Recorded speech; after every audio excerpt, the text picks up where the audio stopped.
Walking through Leicester today, it is often hard to imagine that we are treading on over 2,000 years of history. But with over 80 years of excavations, Leicester today is one of the most excavated cities in Britain, giving us exceptional access to our past. I'm Mathew Morris. I'm an archaeologist from the University of Leicester, and in this series I'm going to use the latest archaeological research to explore what life was like in Roman Leicester.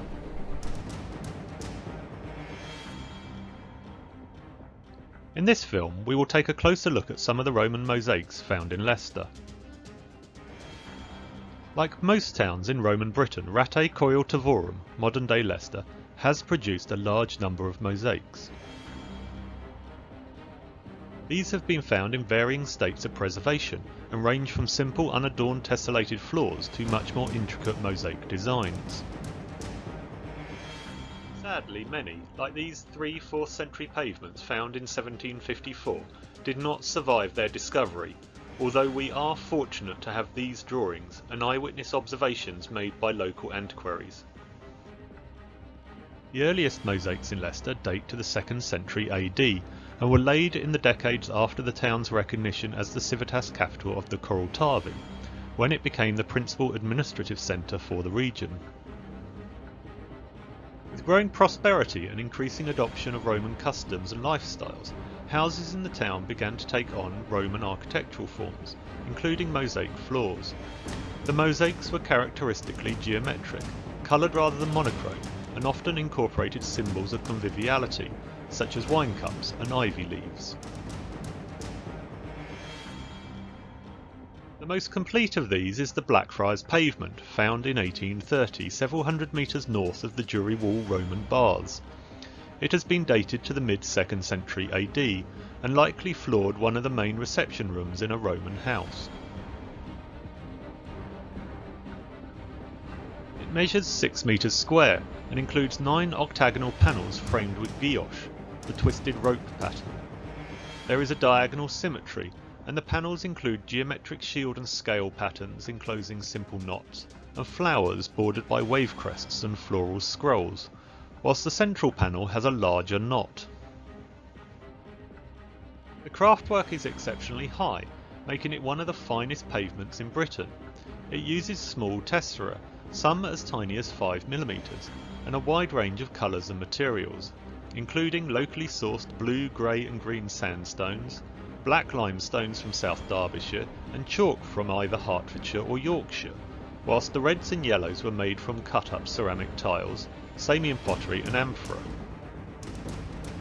It is almost impossible to calculate how many tessera were used in the design, but simple maths suggests a floor this size would need, at a minimum, 400,000 tiles, and could use up to 1 million depending on the intricacy of the pattern. It would have been expensive to make, taking a team of mosaicists months to manufacture, and was a bold statement of the owner's wealth, influence and refinement. A second, strikingly similar mosaic was found in 1898, 50 metres to the south of the Jury Wall. Of comparable size and also using a 9-panel design, it shares many common pattern elements with the Blackfriars pavement. But the most noticeable difference is the central panel, which features a peacock, which gives the mosaic its name. Here the eye feathers are picked out in blue glass for extra emphasis. The peacock is one of only a handful of figural designs from Leicester, and generally the town's mosaicists appear to have preferred more abstract motifs. Both mosaics, along with several others in the town, are similar enough to suggest that they were made in the same workshop, although probably not by the same mosaicist, as different levels of skill are apparent in their composition. Given the profusion of mosaics in the town in the 2nd century, this workshop was probably based in Leicester. Abstract geometric patterns remained popular in the town throughout the Roman period. There is a dearth of 3rd century mosaics in Leicester, as well as the rest of Britain, reflecting the inflationary and recessionary difficulties the province was suffering at the time. But in the 4th century, many new buildings in the town had tessellated floors.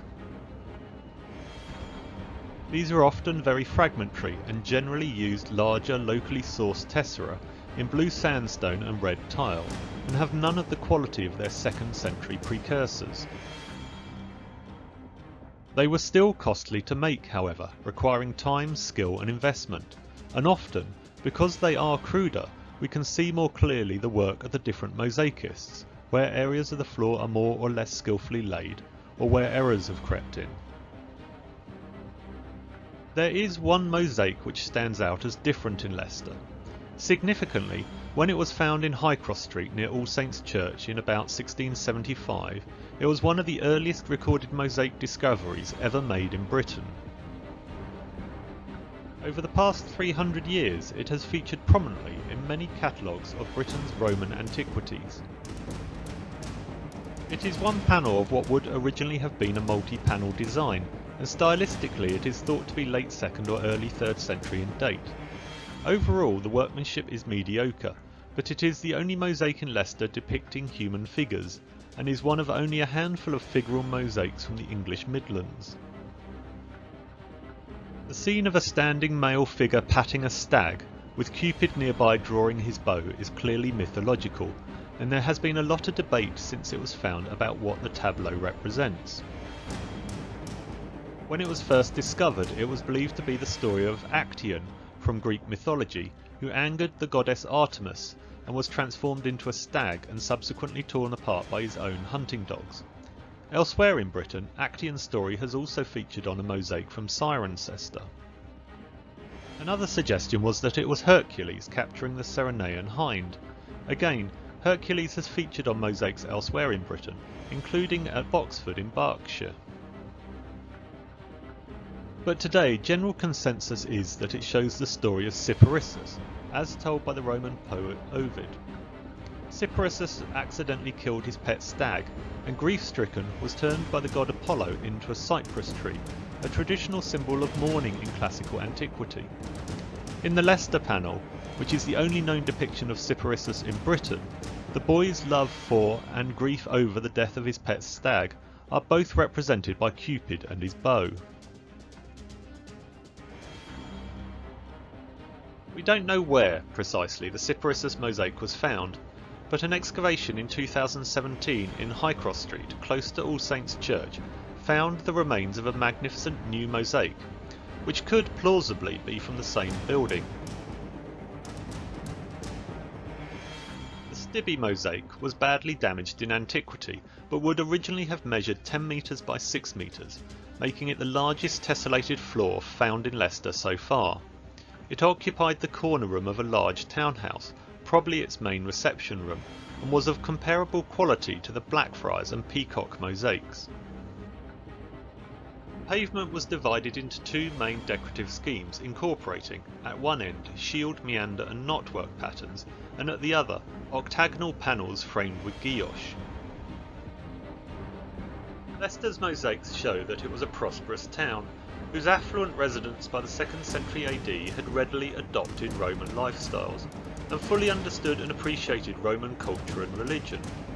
Importantly, the recent discovery of the Stibby mosaic, the finest Roman floor to be found in Leicester in the past 150 years, highlights just how much more there could still be to find.